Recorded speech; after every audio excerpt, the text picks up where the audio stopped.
ओह, ये मैना तो कितनी प्यारी है। इसकी तो अभी आंखें भी नहीं खुली। हाँ, ऐसा लग रहा है कि ये अभी अभी जन्म लेकर आई है, लेकिन इसकी माँ कहाँ पर है?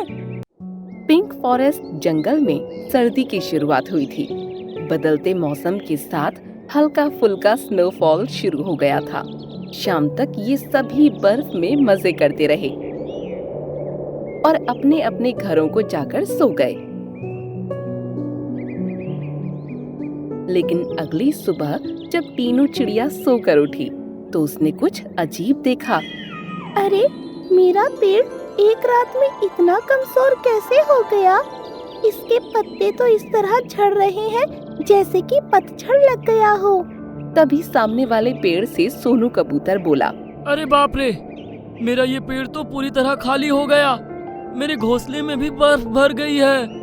ये दोनों अब आसपास घूमने निकले तो पाया पूरे जंगल का यही हाल था। सभी पेड़ों के पत्ते गिर गए हैं और पक्षियों पर मुसीबत आ गई है। इसके साथ ही जमीन पर पत्तों के बिखरने से अब जानवरों को भी परेशानी हो रही थी। ये सभी एक जगह जमा हुए और चर्चा करने लगे। पेड़ों से पत्ते झड़ने की वजह से बर्फ सीधा हमारे घोंसलों में गिर रही है। पूरी सर्दी भला हम कैसे जिंदा रहेंगे? वाकई में सर्दी के मौसम में पतझड़ का लग जाना बहुत ही परेशानी वाली बात है। उसी टाइम उन्होंने देखा कि नदी के पानी पर कुछ बहता हुआ आ रहा है। वो क्या है? ये सुनकर सभी किनारे पर पहुंचे तो पाया कि वो एक घोंसला है जिसके अंदर एक छोटी सी नवजात मैना बैठी सो रही है। मोंटू बंदर ने उस घोंसले को उठाकर जमीन पर रखा और सभी उसे देखने लगे।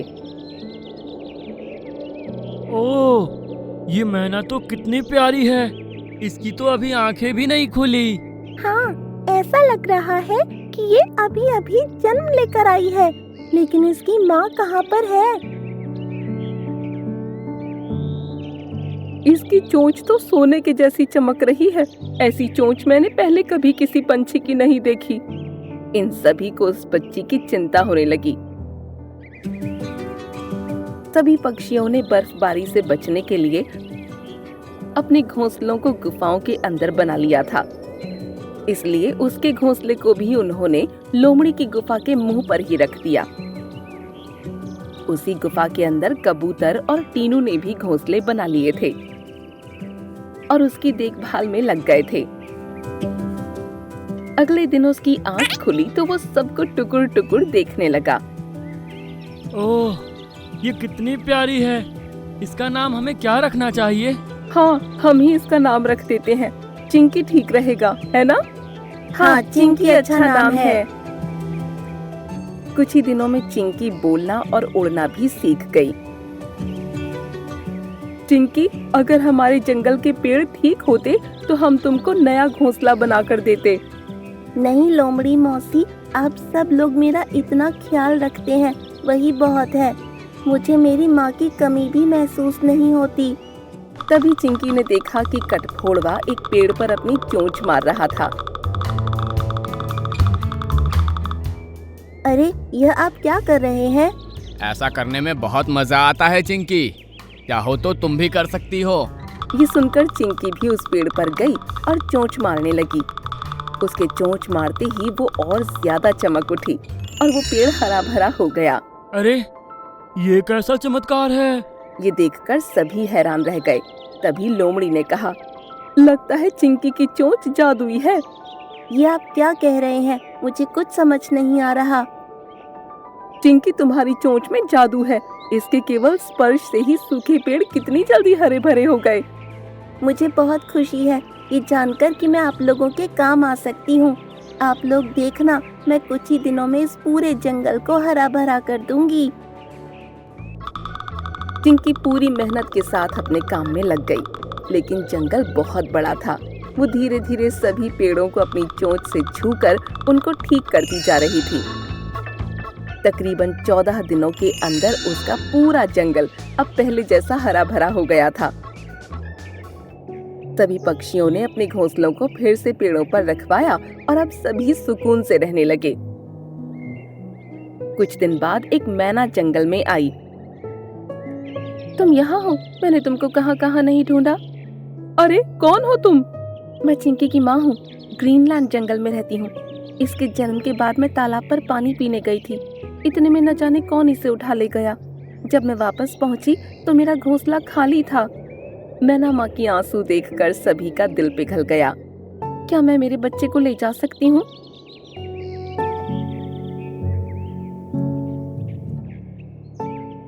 मैं कहीं नहीं जाऊंगी।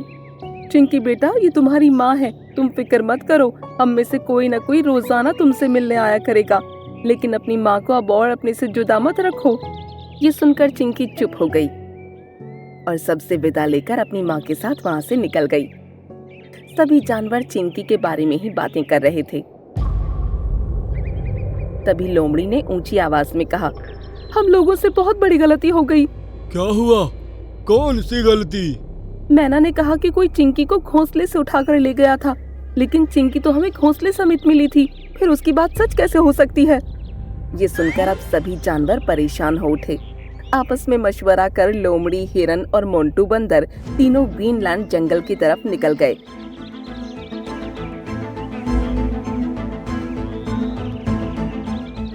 इनको रास्ते में ही चिंकी और मैना मिल गए। उन्होंने इनको रोक लिया। रुक जाओ। अरे आप लोग हमारा पीछा क्यों कर रहे हैं? हमें पता चल चुका है कि तुम चिंकी की माँ नहीं हो। अब सच सच बताओ कि तुम कौन हो और चिंकी को कहाँ ले जा रही हो? हमारे जंगल ग्रीनलैंड के पंछियों पर कई साल से एक बाज राज करता है। वो हम पर जुल्म करता है और हमें उसको बर्दाश्त करना पड़ता है। हमारे जंगल में एक बूढ़े उल्लू दादा भी रहते थे। मरते समय उन्होंने भविष्यवाणी की थी कि कुछ दिनों बाद हमारे जंगल में सुनहरी चोंच वाली एक मैना पैदा होगी और वही उस बाज को मारकर हमें उसकी गुलामी से आजाद कराएगी। लेकिन ये बात किसी तरह से बाज को पता चल गई। उसने सभी नवजात बच्चों पर नजर रखना शुरू कर दिया। उसने सोचा कि उसको पैदा होते ही मार देगा। इसलिए जब चिंकी पैदा हुई तो इसकी माँ ने इसको घोंसले समेत पानी में बहा दिया था। उसके बाद से ही बाज ने चिंकी की माँ को कैद कर रखा है। अब उसने मेरी माँ को भी कैद कर लिया है और मुझे चिंकी को ढूंढने का काम दिया। मैं मजबूर थी, इसलिए मैंने चिंकी की माँ बनने का नाटक किया और इसको लेकर अपने साथ चली आई। ये सुनकर सभी को बड़ी हैरानी हुई और लोमड़ी किसी सोच में डूब गई। कुछ देर बाद उस मैना के साथ वो बाज के पास पहुंची। बाज महाराज, मैं चिंकी को ले आई हूँ। आहा, तो ये है वो सुनहरी चोंच वाली मैना। एक पिंजरे के अंदर एक लाल और एक हरी मैना कैद थीं। उनके पास ही लकड़ियां जल रही थीं। चिंकी बेटा, तुम भाग जाओ वरना ये तुमको मार देगा। चिंकी, जल्दी से इस जलती आग में कूद जाओ, वरना तुम्हारी माँ को मैं जान से मार दूंगा। ये सुनकर चिंकी धीरे धीरे आगे की तरफ बढ़ने लगी। चिंकी की माँ रोते हुए उसको वहां से जाने को कह रही थी। तभी लोमड़ी, हिरन और मोंटू बंदर सामने आ गए। रुक जाओ चिंकी। बंदर ने जल्दी से पिंजरा खोलकर दोनों मैनाओं को आजाद कर दिया।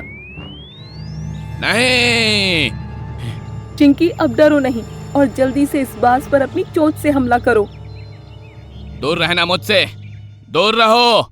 ये सुनकर चिंकी ने हिम्मत की और बाज को जाकर एक चोंच मारी। उसकी चोंच लगते ही बाज जमीन पर आ गिरा और एक तेज चीख के साथ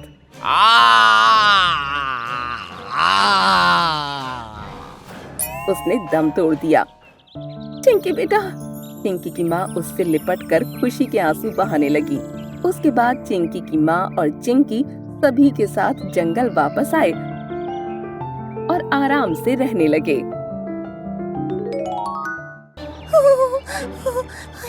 मुझसे थोड़ा ही नहीं जाएगा, नहीं उड़ सकती मैं। तीनों चिड़िया धीरे से जमीन पर आ गिरी। उसके साथ बुलबुल और मैना भी बैठ गईं। सुबह जब सूरज निकला तो ठंड थोड़ी कम होने पर बुलबुल और मैना की आंख खुली। बुलबुल, तुम ठीक तो हो ना? हाँ मैं ठीक हूँ, लेकिन ये टीनू अभी तक कैसे सो रही है? बुलबुल और मैना ने उसको उठाने के लिए कई आवाजें लगाईं, तब भी वो नहीं उठी।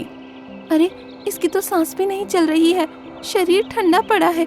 टीनू इस दुनिया में नहीं रही। ये दिसंबर महीने की शुरुआत थी। जंगल में सर्द हवाएं चल रही थीं और हल्की हल्की बर्फबारी हो रही थी। ऐसे में सभी जानवर चिंतित दिखाई दे रहे थे और आपस में चर्चा कर रहे थे। तुम सबको याद है कि पिछले साल सर्दी के मौसम में हमने कितने ही दोस्तों को खोया था। लगता है इस साल पिछले साल से भी ज्यादा सर्दी पड़ने वाली है। हाँ, मुझे भी यही लगता है, क्योंकि इस साल दिसंबर से ही बर्फ गिरने लगी है। तो सोचो जनवरी में क्या हाल होगा। शाम हो चली थी। सूरज ढलने के बाद अब सर्दी और ज्यादा बढ़ गई थी। सभी जानवर अपने अपने घरों को चल दिए। टीनू चिड़िया, मैना और बुलबुल ने जैसे ही उड़ना शुरू किया, तेज हवा के झोंके उनके शरीर को अकड़ाने लगे। मुझसे तो उड़ा ही नहीं जाएगा, नहीं उड़ सकती मैं। टीनू चिड़िया धीरे से जमीन पर आ गिरी। उसके साथ बुलबुल और मैना भी बैठ गईं। ठंड बहुत ज्यादा थी, इसलिए इन तीनों की आंखें कब बंद हो गईं, इनको पता ही नहीं चला। सुबह जब सूरज निकला तो ठंड थोड़ी कम होने पर बुलबुल और मैना की आंख खुली। बुलबुल, तुम ठीक तो हो ना? हाँ, मैं ठीक हूँ, लेकिन ये टीनू अभी तक कैसे सो रही है? बुलबुल और मैना ने उसको उठाने के लिए कई आवाजें लगाईं, तब भी वो नहीं उठी। अरे, इसकी तो सांस भी नहीं चल रही है, शरीर ठंडा पड़ा है। टीनू इस दुनिया में नहीं रही। ये कहकर मैना और बुलबुल दोनों आंसू बहाने लगे और धीरे धीरे उनके पास सभी जानवर जमा हो गए। दोपहर के समय अच्छी धूप निकली तो जानवरों की परेशानी थोड़ी कम हुई। सभी ने देखा कि एक सारस नदी के किनारे पड़ा हुआ कराह रहा है। अरे, ये सारस कहाँ से आ गया? इसको तो चोट लगी है। बेचारा नदी के ठंडे पानी की वजह से कांप भी रहा है। मैं इसके लिए आग का इंतजाम करता हूँ। इतने में तुम लोग इसे यहाँ से उठाकर धूप में बैठाओ। रामू हाथी ने सारस को अपनी सूंड का सहारा देकर खड़ा किया और वो नदी किनारे से दूर आ गए। मैंने आग जला ली है। रामू हाथी, इसको लेकर चलो। अब सभी जानवर उसके साथ बॉनफायर के सामने बैठ गए। इतने में डॉक्टर खरगोश भी वहाँ आ पहुँचा। मैं तुम्हारे पंख पर यह औषधि लगा देता हूँ, इससे तुम जल्द ही ठीक हो जाओगे। डॉक्टर खरगोश ने औषधि उसके पंख पर लगाई। सभी ने सारस का खास ध्यान रखा। फिर शाम होते होते फिर से खून जमा देने वाली सर्दी होने लगी। हे भगवान, कितनी सर्दी लग रही है। ऐसा लग रहा है जैसे कि मेरे हाथ और पैरों में बर्फ जम गई हो। तुम लोग मेरी वजह से सर्दी में मत रहो, अपने अपने घरों को जाकर आराम करो। नहीं दोस्त, हम तुमको ऐसे छोड़कर नहीं जा सकते। हम में से 2 लोग तुम्हारे पास ही रुकेंगे। अब कालू भालू और रामू हाथी सारस के पास ही रुक गए और बाकी सभी अपने अपने घरों को चल दिए। अगली सुबह फिर से मातम का माहौल बन गया। मिनकी गौरैया के 2 बच्चे सर्दी की वजह से मर चुके थे और वो उनकी लाश के पास बैठी रो रही थी। कितनी बदनसीब माँ हूँ मैं, अपने बच्चों को अपनी आंखों के सामने मरा हुआ देख रही हूँ। हे भगवान, या तो सर्दी कम कर दे या फिर हमें इतनी शक्ति दे कि हम सर्दी को बर्दाश्त कर सकें। सारस उन सभी जानवरों का दुख देखकर बहुत चिंतित हुआ, लेकिन वो भला कर भी क्या सकता था। अब बर्फ बहुत ज्यादा गिरने लगी। सुबह से रात हो गई, लेकिन बर्फ का गिरना खत्म न हुआ। दिन और रात लगातार बर्फ गिर रही थी और सर्दी बढ़ती जा रही थी। अब पक्षियों के साथ साथ जानवरों की भी जानें जा रही थीं। जंगल के 2 खरगोश और 1 हिरन भी ठंड के कारण मर चुके थे और सभी जानवर बहुत दुखी थे। तुम लोगों ने मेरी मदद की, मेरा इतना ध्यान रखा, लेकिन फिर भी मैं तुम लोगों की कोई मदद नहीं कर सकता। मुझे बहुत बुरा लग रहा है। ये सुनकर सभी जानवर उसकी तरफ हैरानी से देखने लगे और रामू हाथी बोला, अरे अरे सारस, नदी का मौसम एक कुदरती चीज है। हम और तुम भला इसमें क्या कर सकते हैं? तुम इस बात का अफसोस नहीं करो। मुझे पता है, लेकिन फिर भी मुझे बहुत बुरा लग रहा है। इस सर्दी से बचने के कोई ना कोई उपाय तो जरूर होगा। शाम होते होते फिर से बर्फबारी के साथ साथ ठंड और ज्यादा बढ़ गई थी और सभी जानवर और पक्षी चिंता में आ गए। न जाने आज कौन सा जानवर मारा जाएगा और कब तक इस सर्दी के कहर से जूझना पड़ेगा। तभी सभी जानवरों ने आसमान में एक परी को उड़ते देखा। अरे वो देखो, वो तो कोई परी लगती है, कैसे आसमान में उड़ रही है। क्या कहा तुमने? परी? सारस ने भी अब आसमान की तरफ देखा तो परी को देखकर वो खुशी से उछल पड़ा। अरे वो नीली परी, तुम ठीक हो? अरे प्यारे सारस! अब परी जमीन पर आ गई और सारस को देखकर बहुत खुश हुई। नीली परी, तुम ठीक हो? तुमको देखकर मुझे बहुत अच्छा लग रहा है। और मुझे भी तुमको सही सलामत देखकर बहुत खुशी हो रही है, वरना मैं तो समझ रही थी कि उस सारस ने मुझे तो बचा लिया, लेकिन शायद मेरी वजह से वो अपनी जान से हाथ धो बैठा। ये आप दोनों आपस में क्या बातें कर रहे हैं? कुछ समझ में नहीं आ रहा। मैं तुमको बताती हूँ प्यारे दोस्तों, मैं नीली परी हूँ। मेरे पीछे एक दानव पड़ा था, वो मुझे मारकर मेरी शक्तियाँ लेना चाहता था।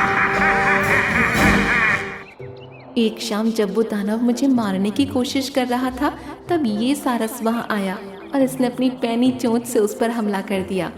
वो दानव भी इसको मारने लगा और उसी हाथापाई में इसके पंखों में चोट आ गई, लेकिन इसकी चोंच के हमलों से वो दानव बुरी तरह जख्मी हो गया था। मैं भी जख्मी थी, इसलिए अभी तक यहाँ पहुँच नहीं पाई थी। आज सुबह ठीक हुई तो इसकी तलाश में निकल पड़ी। हम बहुत खुश नसीब हैं कि प्यारा सारस हमारे जंगल में रह रहा है, जो किसी को परेशानी में नहीं देख सकता और सबकी मदद करता है। हाँ, लेकिन मैं आप लोगों की कोई मदद नहीं कर पा रहा हूँ। इसका मुझे बेहद अफसोस है। अरे क्या हुआ सारस, किस परेशानी की बात कर रहे हो तुम? दरअसल ये जंगल पहाड़ी के ठीक नीचे है, इसलिए यहाँ पर ठंड बहुत ज्यादा पड़ रही है। रोजाना रात में कई जानवर और पक्षी मारे जा रहे हैं और मैं इन लोगों के लिए कुछ नहीं कर पा रहा हूँ। उसके मुंह से ये सुनकर नीली परी ने सभी जानवरों की तरफ देखा, जिनके चेहरों पर परेशानी नजर आ रही थी।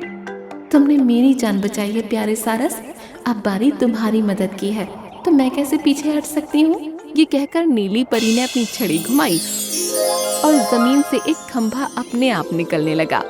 धीरे धीरे वो खंभा काफी ऊंचा हो गया और उसके चारों ओर 4 बड़े बड़े पंखे निकल आए। अरे इतने बड़े बड़े पंखे, इससे तो ठंड और बढ़ जाएगी। ऐसा नहीं है दोस्तों, ये कहते ही पंखे चलने लगे और उन पंखों से गर्म हवाएं निकलने लगीं। अरे वाह! धीरे धीरे गर्म हवाएं पूरे जंगल में फैलने लगीं और जंगल की सर्दी कम हो गई। अरे वाह, कितना गर्मा गर्म लग रहा है। इस गर्म हवा में तो बहुत सुकून मिल रहा है। सच में बहुत आनंद आ रहा है। अब तो हम सभी आराम से सो सकते हैं और पूरी सर्दियाँ किसी को कोई परेशानी नहीं होगी। चलो अब मैं चलती हूँ दोस्तों। प्यारे सारस, तुम्हारा एक बार फिर से दिल से शुक्रिया। तुम्हारा शुक्रिया नीली परी, तुमने बहुत बड़ी मुसीबत दूर की है। जो दूसरों की मदद करते हैं उनका बुरा कभी नहीं होता। ये कहते ही नीली परी गायब हो गई और सभी जानवर गर्म हवा का मजा लेने लगे।